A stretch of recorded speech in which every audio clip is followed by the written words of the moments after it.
we're live. Next Gen fam. What's going on? Live with Next Gen HQ. We are back every Thursday afternoon, bringing you the absolute most game-changing people on this planet that we can find, who are equally as committed to the next generation of entrepreneurs. Absolutely fired up. D, what's going on your end, man? Justin, I can't even begin to tell you how excited I am. Tone it down a little bit. Tone it down. Justin and I were talking, we're tired today. Should we skip the live? Just kidding. Jay Abraham is about to blow the roof off of today. I can't even tell you. Oh my goodness. How you been? How's your week going, Justin? It's been going well, man. Thank God. Look, we're all still here. Entrepreneurs, young and old, we're all still here. We're doing our thing. We're in the lab. But I just really so appreciate so many of the entrepreneurs in my life who continue to inspire me, continue to push me forward. Shout out Grandma Rose, an entrepreneur, more in the familial sense, but her support. Shout out Paige Hoffman, absolutely bringing an entrepreneurial mindset to setting up the shenanigans of this day live. Who you got, Dylan? I got two main groups of shout outs, I'll say. First shout out, Brian Wish, who made this interview possible. Brian, thank you for bringing Jay into our lives, inspiring me, inspiring Justin, and right now about to inspire thousands of next gen entrepreneurs. And then I'm also shouting out Bev and Joel. I know you're watching. Thank you for welcoming me into my new background. As some folks might notice, I've had one of those quarantine glow ups, I think they say. Paige told me that term. So big shout out to all around entrepreneurs worldwide. Entrepreneurs, they're in the lab. Even though America is still in the state that it is in, we are building every day, getting punched in the face a little bit, but doing our best every day to keep getting up and keep building. With that, DG, we got to bring on this absolute legend here. I think that words would never be able to do our guest today justice, but I'll try with a few of them. Jay Abraham, one of the world's leading marketers, driving meaningful revenue, not to the thousands, not to the millions, but to the billions for dozens of the companies that you work with, operate with, love, look up to every single day. You name the company, he's probably worked with them on designing their funnels, their products, their marketing campaigns. Jay Abraham has worked with everyone from Tony Robbins, Dave Asprey, you name it. He is an absolute legend, and we cannot wait to pick his brain on Live with Next Gen HQ. And without further ado, let's bring Jay Abraham to the Next Gen digital stage. Jay, come on board. Hi, everybody. How are you? Jay, good afternoon. How you doing today? Actually, good morning out there on the West Coast. How's everything going today? Where are you at, the two of you? We are in New York.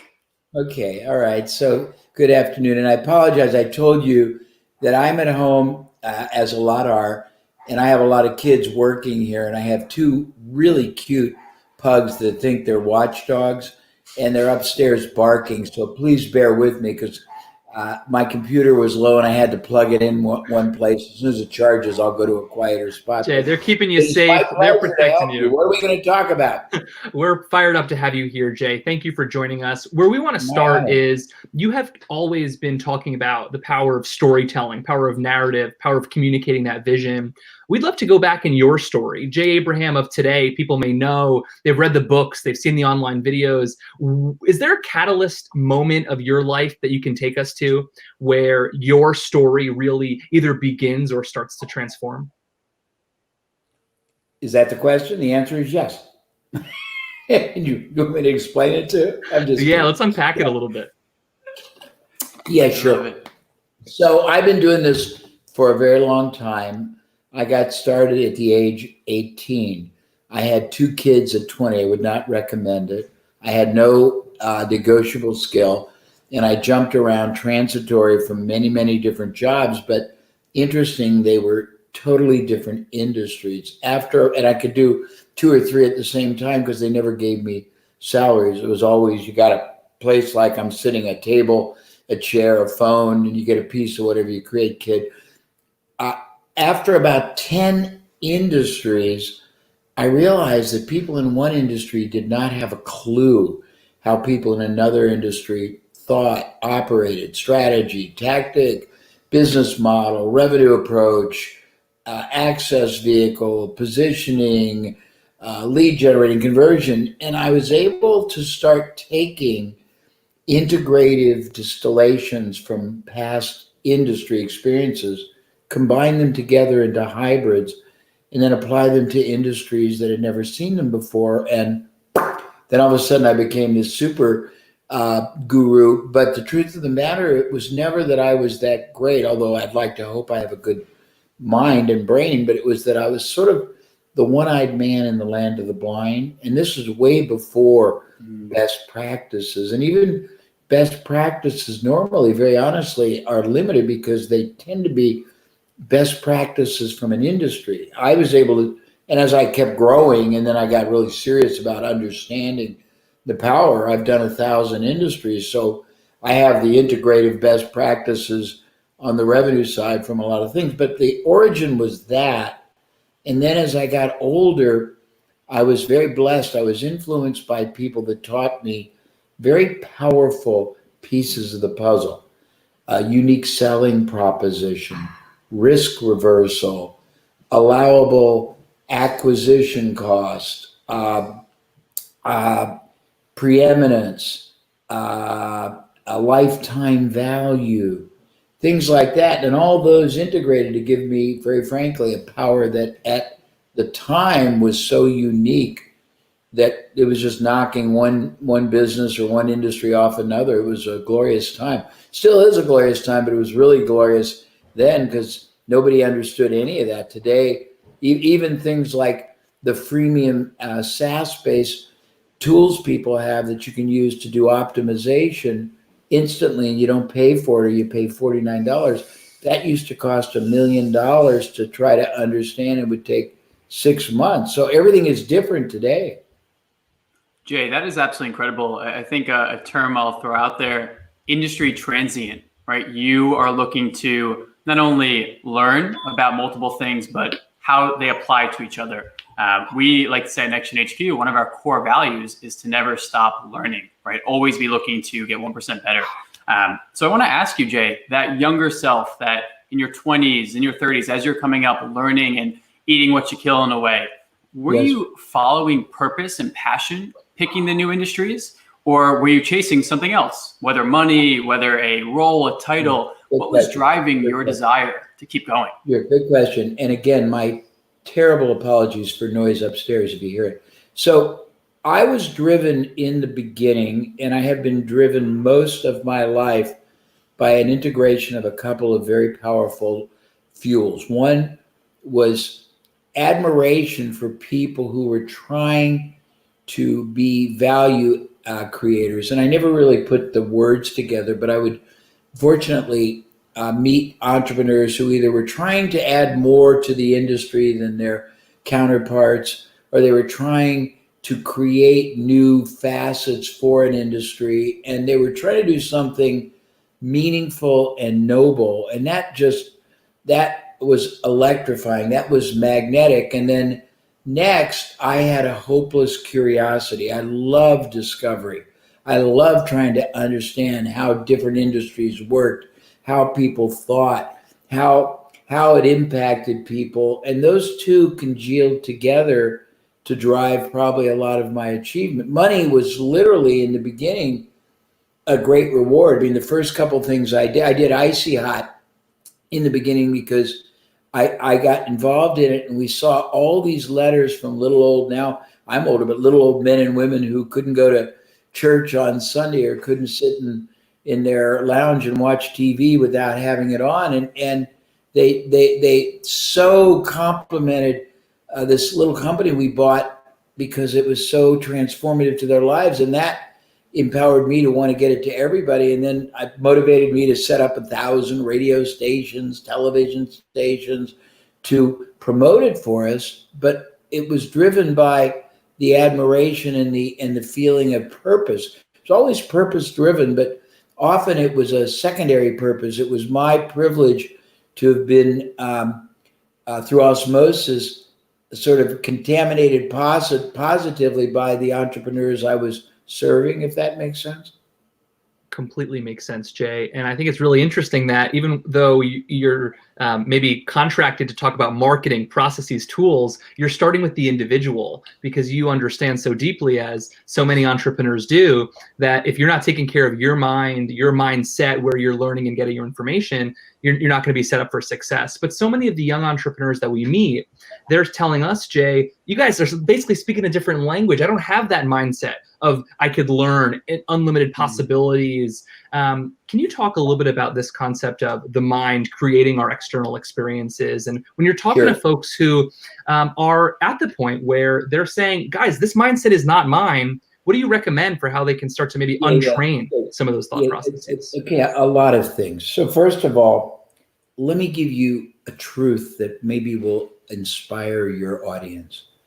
If you analyze the vast majority of breakthroughs that have occurred, probably in all kinds of aspects of the human condition, but definitely in business, the vast majority did not occur from that industry. A couple of examples, and they're older, but they just come easily to mind.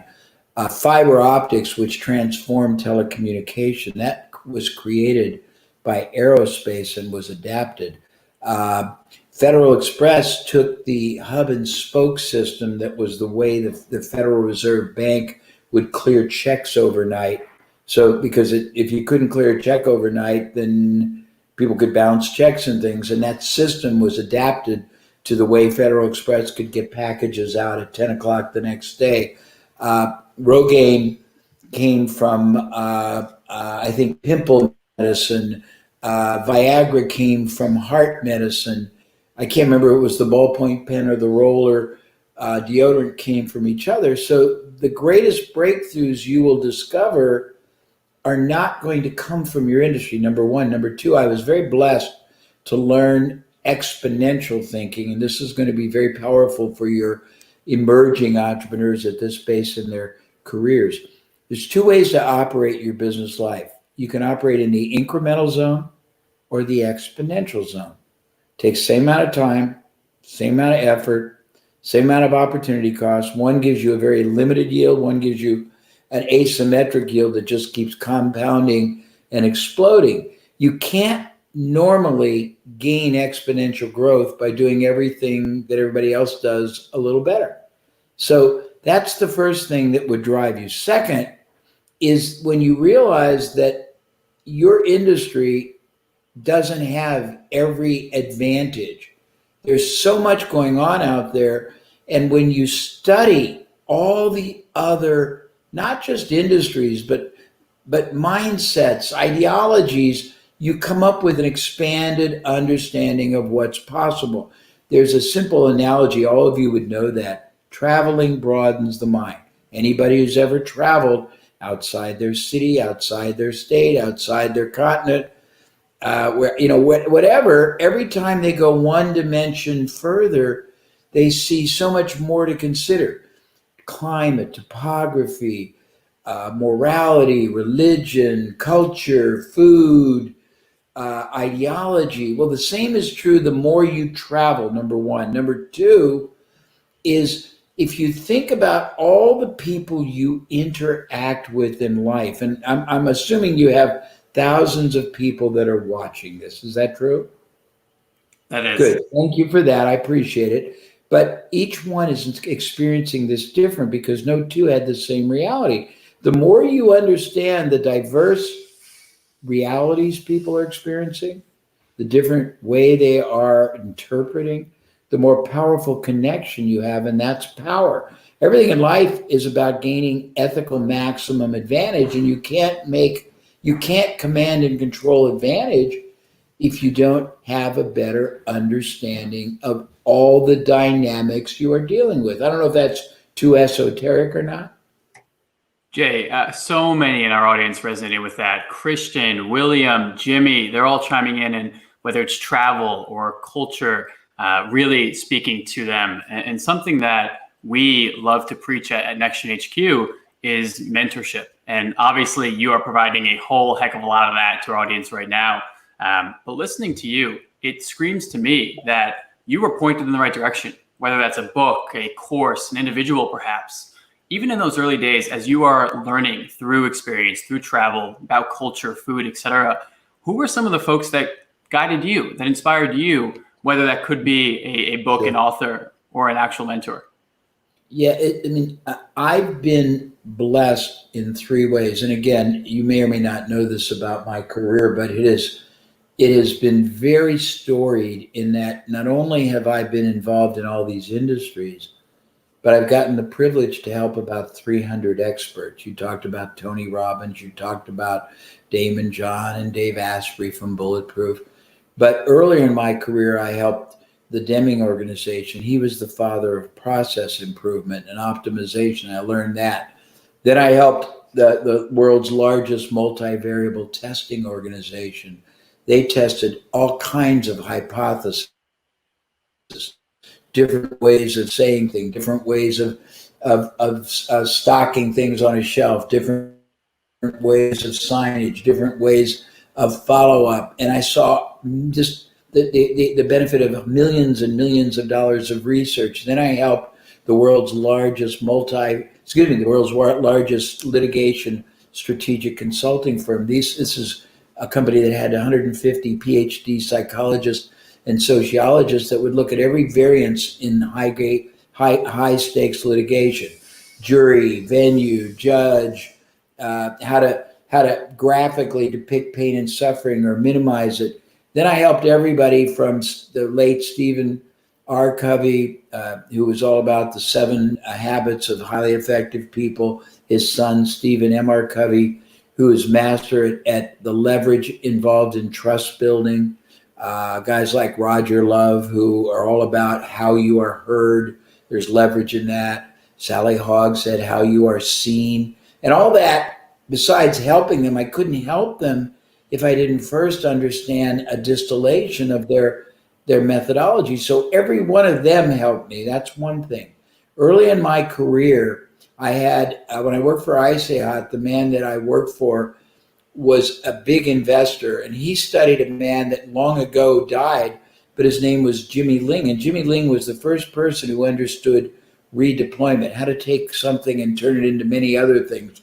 So that influenced my way of looking at repurposing everything, and that's been very, very valuable and profitable. Then when I was at Entrepreneur Magazine, I was able to hire some of the greatest marketers in the world, a guy named Gene Schwartz, who was really a brilliant copywriter, but another one who taught me all about analytical marketing. He got me to read books from a guy named Claude Hopkins, who was the father of measurable advertising and reason why advertising, and a guy named Albert Lasker, who had the largest advertising agency next to J. Walter Thompson in his era, and he was the master of all this discovery. And all that influenced I always was very successful, but I never knew why.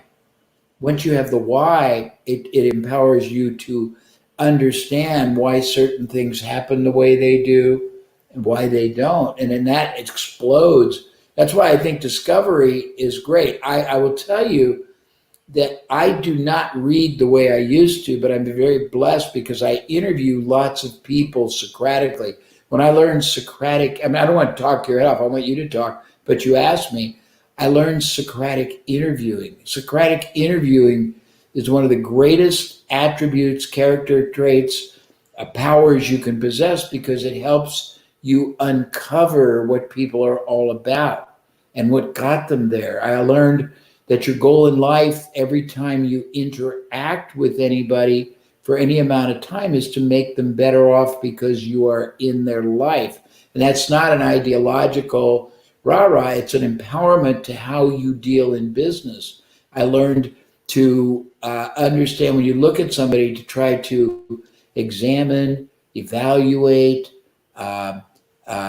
understand, appreciate, acknowledge how differently they see life because that's their reality. All kinds of stuff. I don't mean to over talk, but all those things sort of help create the person that I think I am, and then help me take that understanding and then play it back in different modules of application when I would have different client work.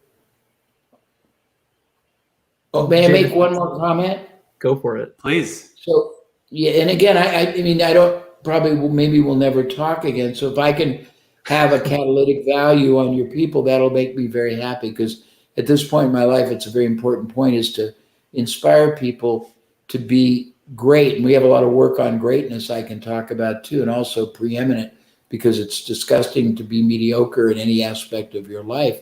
But what I was going to say was, you mentioned mentor. I have a belief system. And again, if this goes against what you all do, please do not be offended, because I don't know the scope of your business model. I believe there's coaches, there are mentors, and then there are masterful thinking partners. Each one has relevancy, and it's like the Panama Canal. You want to go through locks of progression. Certainly in the beginning you have a goal, and if a coach can help you reverse engineer and strategize and then tactically execute the strategy to reach that goal, that's admirable. A mentor is someone who's had a lot more real world experience and has a context and a perspective of how much more is possible. So he or she won't allow you to limit your goal to a certain level. They will hold you to a higher standard. A masterful thinking partner has got more, I'll call it, I don't want to use an airy-fairy spirituality, but they've got more enlightened understanding of all the integrative, tangible, and intangible factors that will impact the evolving success you are aspiring to, because it's much more than just making money. It's mindset, it's humility, it's humanity, it's contribution, it's growing and developing others. It's lots of stuff like that. And I hope I'm not taking you too rogue on your intention here. No, Jay, not at all. Thank you so much for that overview. So many in the comments here are really resonating with that mindset that you're using in every conversation, in every relationship, in every business engagement. I want to not only learn to examine, evaluate, and understand, but I want to use that to refine my own why, refine my own purpose. And especially with these masterful thinking partners, I can't even. Shout out Steve and Rich and Julia in the comments who are really resonating with this. But you bring up mediocrity and how maybe a lot of these relationships, that is a pillar, a thesis in your mind that we should be out here to at all costs avoid mediocrity. And I really know for so many in our audience, one of their biggest fears is not failure, but it is ending up in that mediocre level, a larger fear than failure. Where did that mindset come from? And what is coming to mind with your thinking on mediocrity? Well, it comes from understanding possibility. Forgive the noise. When you see how much more is possible from time, effort, pardon me, 1 second. Excuse me, I'll try again. When you understand, one more second. I got a little frog in my throat. You got to hydrate. Yeah, I should be very hydrated. Pardon me. When you understand how much more is possible from time, effort, opportunity, market access, interaction, human capital, intellectual capital, then you realize that accepting a fraction of the outcome, performance, yield is a waste. I'll give you a little esoteric concept. It's a new one I'm evolving, but maybe this will inspire all your people. So I come up with a lot of new distinctions I have all life, and I forget about them because I'm a poster boy for adult attention deficit. But one of my latest ones is really cool, I think, and it's not fully evolved. But the concept is every one of us, unbeknownst, is a human hedge fund. We are investing massively in asset allocations, tangible and intangible, in our life, and we're not even recognizing what that portfolio is. Pardon me again. We have no idea what kind of risk or yield we're putting into it. It can be time, opportunity cost, health, relationships, all these things.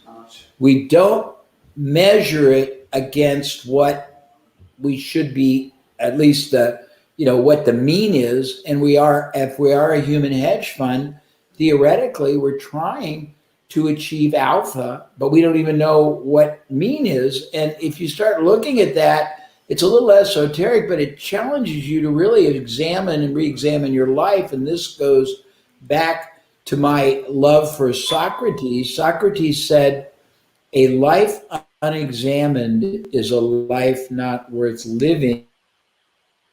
And then you can translate that to your business. A business that is not constantly examined and re-examined from every element of tangible and intangible performance capability is a business not worth owning. Wow. Jay, I see so Mic many drop. in the comments who Mic love drop that, right there. That hedge fund comment. That analogy is powerful. Dan Russo, shout out. We are all human hedge funds. The Dan Russo hedge fund, I'm sure, coming soon. My uncle Mark in the comments. Samantha, Sean, thank you for tuning in and inspiring alongside of us with Jay. Jay, we love to say at NextGen HQ, our own version, if you will, of that analogy, that you are the CEO of your life, right? It's time to take life by the reins, take it by the horns, and run it your way. And one method that we preach to getting closer to your dreams and your goals is by leading with value. And I know this is something that you share, that you are all about adding value, providing value first. Can you talk to us about how that manifests, how you see within your business goals adding value? Yeah, but I will take the cons. I mean, you'll have to accept my apology. I will take every question, and I always do this, and I drive people crazy. But I think it's a benevolent craziness, because I think there's an intervention before I answer that, and it goes to what value represents. What you think value is, I may not. I'm sitting here pontificating about all these cool things that I think are so relevant, but a lot of people, in your audience may not. I have a real challenge right now with a lot of young info marketers, because I think they're teaching one trick tactical pony, and I don't think that's really good for everybody. I think you need to learn how to strategically build an integrated business if you want to have really a sustainable and a very, very successful and a predictable future. But the concept of value starts with understanding the definitions in the mind's eye of your audience. And there's different values. There's values that your audience prizes. If you don't know what they are, you've got to learn them, or you'll never be able to, first of all, fill them. But filling them is not really your goal. It's over delivering. You can't do that until you understand what the norm is, what everyone else is delivering, who you're competing against, what their value propositions are vis-a-vis what your market is craving. Then you've got to realize that one of the greatest competitors that you are, there's three levels of competition. One is all the generic people doing the same thing. In today's world, there are alternative means to get the same outcome. As an example, you might be selling a supplement for weight loss, and you're competing against every supplement company, but you're also competing against portion control food. You're competing against personal trainers. You're competing against virtual trainers. You're competing against equipment people. You're competing, well, not right now as much against gyms, I guess, but you're competing against all that. But then you're competing against ambivalence and equivocation and procrastination. So you better figure out what all of those competitive values are if you want to win beyond mediocrity. Does that get too esoteric, or does that help? I think that's super spot on based on what the audience is talking about and how jazzed up they are about this concept. Mediocrity, first understanding who do you want to serve, and not only how can you reach their need, but exceed their expectation and then over deliver. Jay, we got to go under the hood a little bit. Walk us through how you do this when you start working with a business. We heard you have a CAT scan perspective and a bit of an approach. If you go to a business, a new consulting client, what are the questions that you're asking this business leader, this executive team, and how do you start to pull them into this direction of focusing on over delivering value? Well, we have a 200 question assessment that we use, and it's usually questions they can't answer because they've never thought about any of these things. I want to know what they're doing, how it's doing, why they're doing it, who they're doing it through. I want to know what the relative differences are in yield from all the things they're doing. I want to know what they think their value proposition is. I want to know their infrastructure and who's doing what and how they're doing it. I want to know who all their competitors are, direct and indirect. I want to know what they think, if they've ever thought about it, would make the biggest difference, both in what they're doing now, if they were doing it better, or what they're doing now they'd like to not be doing. I'd like to know their biggest unfulfilled opportunity or underperforming opportunity. Then what I do is I don't do this, but I'll give you a great tool for all your people. It's so profound. Somebody taught it to me and then I evolved it. I call it the Amazon.com school of, then you can fill in the blank. You can call it business, research, marketing, copywriting, because it's that powerful. I take the generic category of the client well, first of all, before I do that, there's two ways that you operate to grow a business. And there's lots of ways to grow a business. I have 30 plus categories. Each one has got geometric profit performance. And we have a new concept we just evolved called taking your business profits beyond exponential. Because if you look at physics, there are 8 or so gradients. You can actually take performance above exponentiality, pentation, hexation, octation. It's called operationalizing, and it's a whole different esoteria. But back at the ranch, we split a business into 2 different activities: maximizing what they're already doing before we add anything new. And that's because 99% of all businesses are underperforming what they're doing. I've changed headlines, I've changed subject lines, I've changed risk reversal, I've changed calls to action, I've changed bonuses or lack of bonuses and redoubled companies. We've tested 33 different ways of greeting somebody at the front door and tripled results. So the first thing we do is figure out how to make what you're doing better.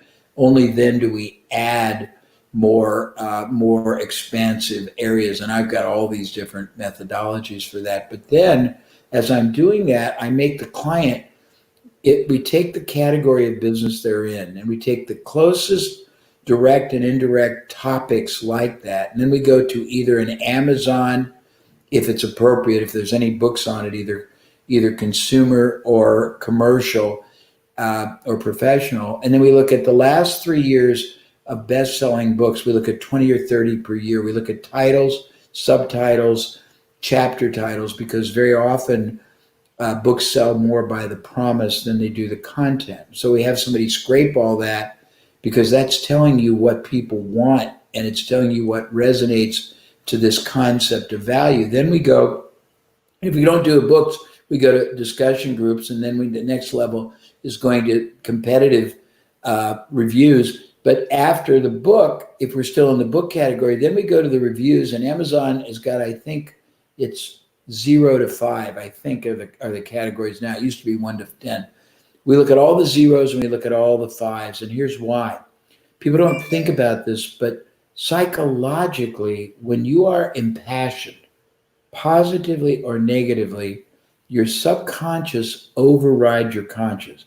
If you've thought about anybody who's very happy or pissed, when they're not vulgar, they express themselves in some of the most beautiful, brilliant, dimensional and clarified ways imaginable, both good and bad. So if you go on Amazon and you see what people said when they were very happy or very disappointed, and you scrape that and you put it into 2 categories, the bad and the good, now you've got language patterns that transcend the conscious and penetrate right to the core of resonating with what people want or don't. So now you can express, if your business can legitimately and congruently fulfill it, that you can deliver.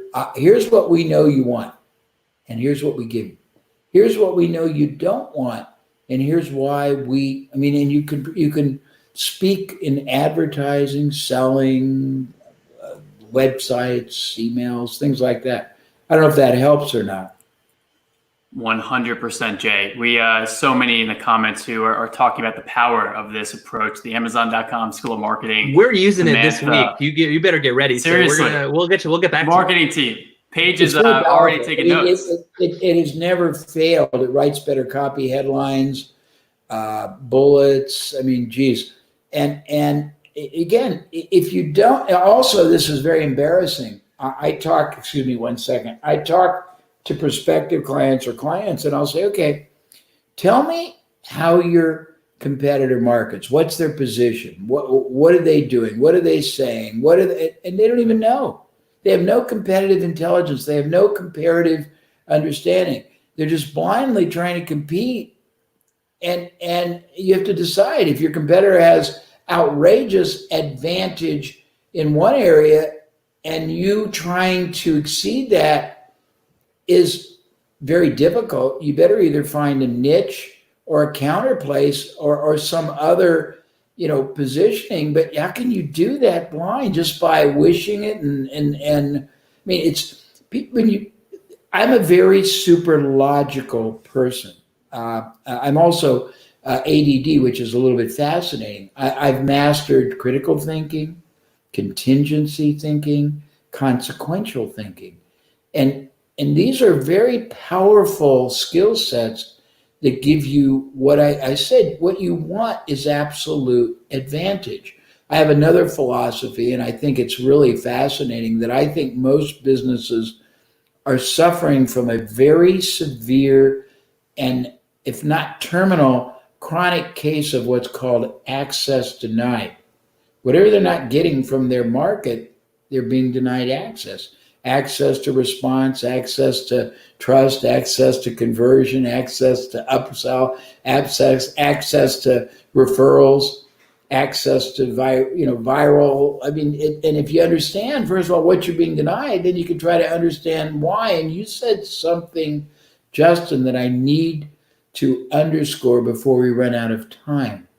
One of the most powerful concepts in all of business, life, marketing, interaction is reason why. If you understand that implicitly, non-verbally, everybody is moved forward the more they understand the reason why. And most people don't really help them. They will just give them a declaratory statement without giving them basis. The more you help me come to that conclusion, this goes deeply into the work we've done on the strategy of preeminence and things like that, the more power you have to impact people.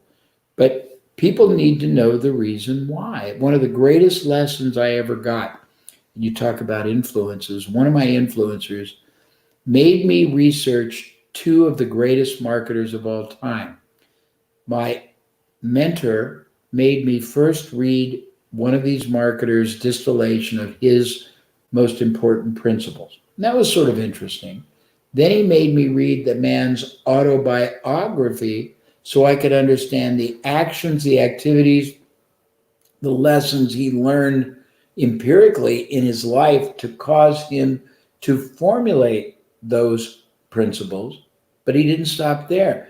Then he had me read the biography of the man that this great marketer worked for so I could see contextually other things that skewed or stimulated all these discoveries. And with those three parts, it gave me a power of understanding the reasoning behind a lot of things at a deep enough level that I became a very, very committed believer, if that makes sense. Jay, this is incredible. The wisdom being dropped here. I wish we had 100 microphones to be left and right, going up and down.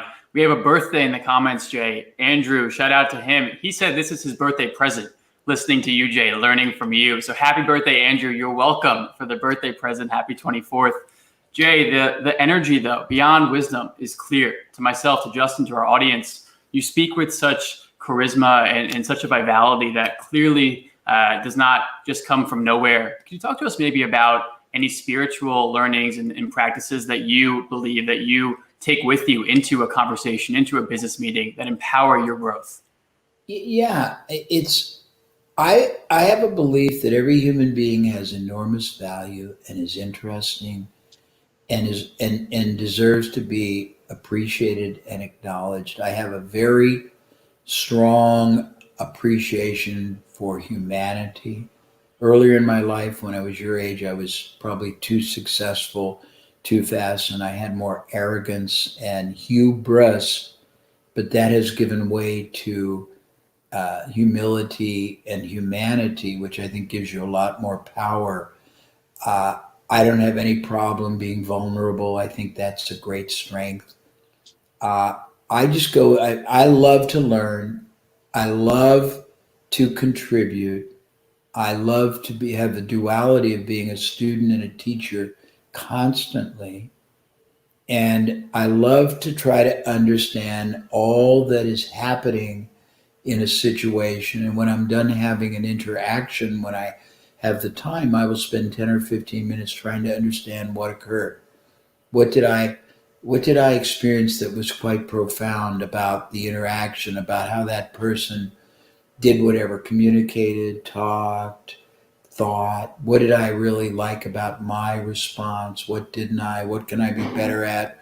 And I don't think most people, frankly, today, if you ask, not this is early enough in the day that maybe they could answer it.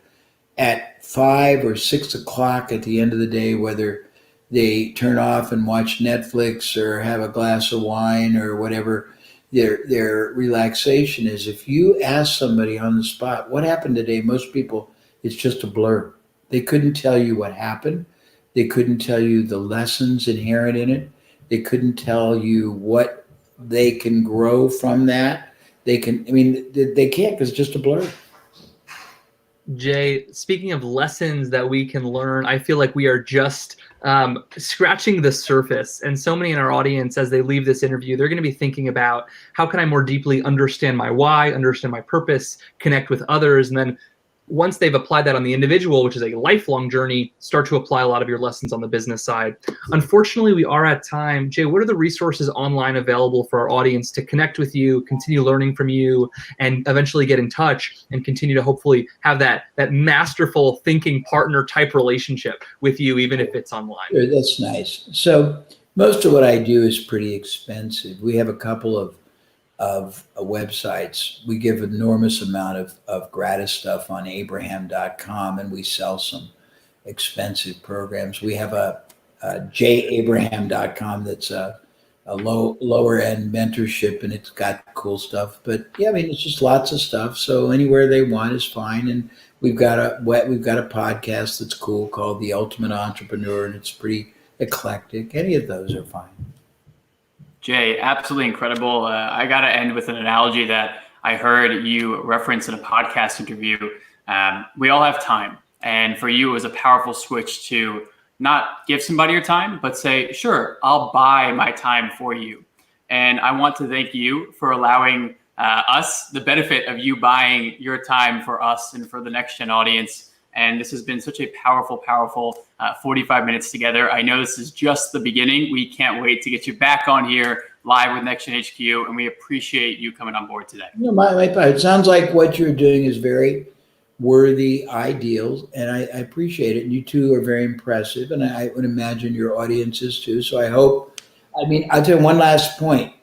Most people retain 9% of whatever they experience. And that assumes it's linear. When somebody like myself shares a integrative, basically, rat-tat-tat of nonlinear thinking, it's probably about 4% because your mind's tripping at, you don't even hear half. I presume that what you do is archived, and what we typically do is take every interview with anybody that I think is good, and we put it on our podcast, so it'll help you guys. But I would encourage your people to listen more than once. Next Geners, you heard it here first. When you're getting this content, be intentional about trying to absorb those lessons so you can reach that not only exponential, but maybe even those ultra levels that Jay was mentioning before. Jay Abraham, live with Next Gen HQ. Jay, thank you so much again for joining us. You're very welcome. Thank you, guys. Thank you, Jay. Justin, that self-reflection that he was That was talking about awesome. at the end, I'm here So wishing I had a man. notebook. I So need 9 pens. Jay, business guru, right? And yet so much of the conversation, no surprise, was not about here are the business tactics, but it was about, even if it's your business, look yourself in the mirror, understand, do I know my value? Do I know what my purpose is? Do I know what I love? Access denied. Do I know where I am being denied on accessing? So you understand those next steps. And what a powerful lesson. It's not about what's going on out there. It's first, have you turned it around? 100%. So many concepts that resonate from other interviews and speakers that Jay pieces together. Talk about info sponging, right? Jeff Hoffman's famous term. Jay has built himself off of the concept there of learning, exploring, asking the deep, hard questions that a lot of people stop short of, either because they're scared, they don't know, they don't want to go in deeper. Jay's like, get me at the front of that line. I'm digging deeper. I got the shovel. I'm going. We're there. Awesome. And that's why we want to shout out all the Next Gen fam who's here. Shout out Steve and Jeremy and Remy who are in the comments saying, I need 11 pens, 9%. We got to ramp it up. Steve, I'm with you as well. Emma, thank you for joining us, because Next Geners who are watching and tuning into this live with Next Gen HQ are the folks who want it, who are saying, I want to understand where I'm access denied so then I can start to plan how I can go forward from there. So we appreciate your hustle, you running into walls and trying to figure it out. You know we are right there with you. You inspire us. This journey, it's long, it's ripe with obstacles, but it's a little bit easier. We can go at it together. We appreciate you tuning in with us this afternoon. We'll be back right here next week, Thursday afternoon. And the week after, and the week after, and the week after. And the year, and the decade. Don't worry. We might have like VR one day. VR maybe coming soon. But until then, team, thank you for tuning in with Live with Next Gen HQ. Dylan here, Justin there. We appreciate you, and we'll see you next week. Thanks, Pam.